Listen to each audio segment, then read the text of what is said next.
On May 2, a curious billboard went up along the South 5 freeway in Los Angeles. It read, "Recently pardoned? We're hiring." The sign was located on Daly Street, not far from the Men's Central Jail and Twin Tower Correctional Facility, and paid for by Lowell Co., the fastest-growing cannabis company in California.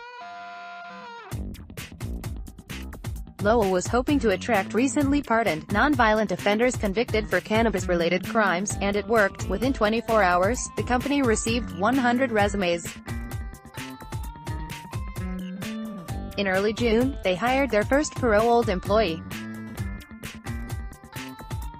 California Proposition 64, the Adult Use of Marijuana Act, was passed in November 2016, but while it was legal to possess and smoke pot in the state, selling and growing it was not. It wasn't until January 1, 2018 that recreational sales were legal. During that transition period, arrests continued, on top of the hundreds of thousands that had already occurred. According to federal data, 653,249 people were arrested for cannabis-related acts in just 2016, more than for all the violent crimes combined. In California, 24% of those arrested were African Americans, who make up just 6% of the state's population. California leads the way on marijuana criminal justice reform. In December 2017, Governor Jerry Brown paroled 132 people imprisoned for cannabis-related crimes. In January 2018, George Gascon, the San Francisco district attorney, dismissed thousands of marijuana-related misdemeanors and felony convictions.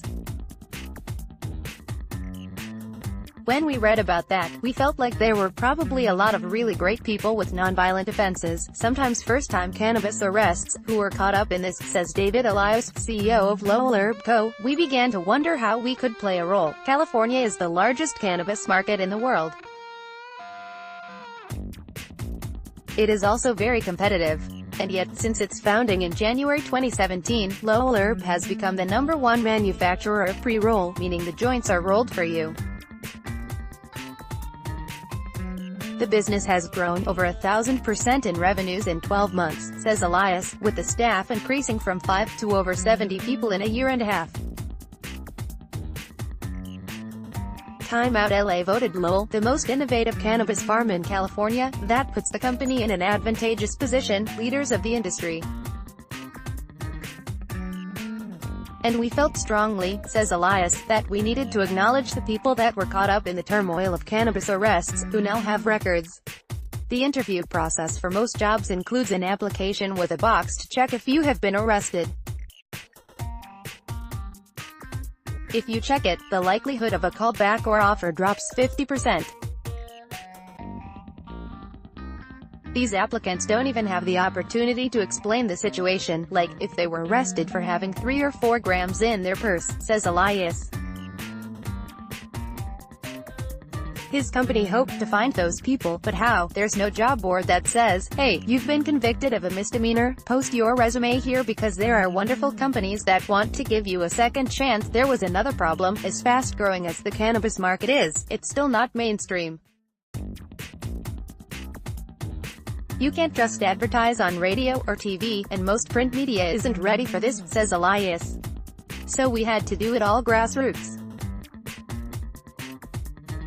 Billboards are an old-school, person-to-person approach, how brands used to be built.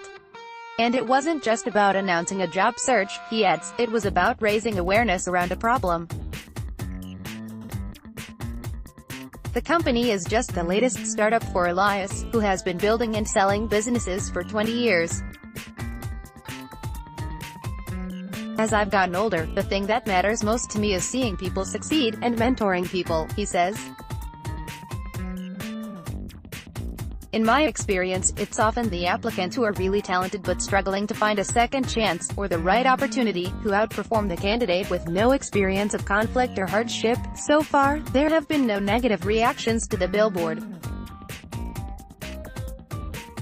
I think the reason why is that the people we connect with, the business people who know me personally, who know what we're about, understand that this is true and dear to our hearts and what we believe in, not a random idea or marketing tool or whatever, says Elias, whose company is noted for its responsible and organic cannabis farming.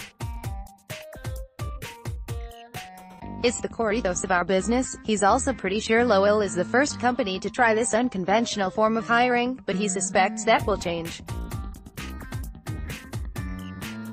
The response we've received from some pretty high-profile people has been nothing short of amazing, says Elias, whose products get a lot of social media love from pot-smoking celebs like Sarah Silverman and Chelsea Handler. Lowell Herb Co.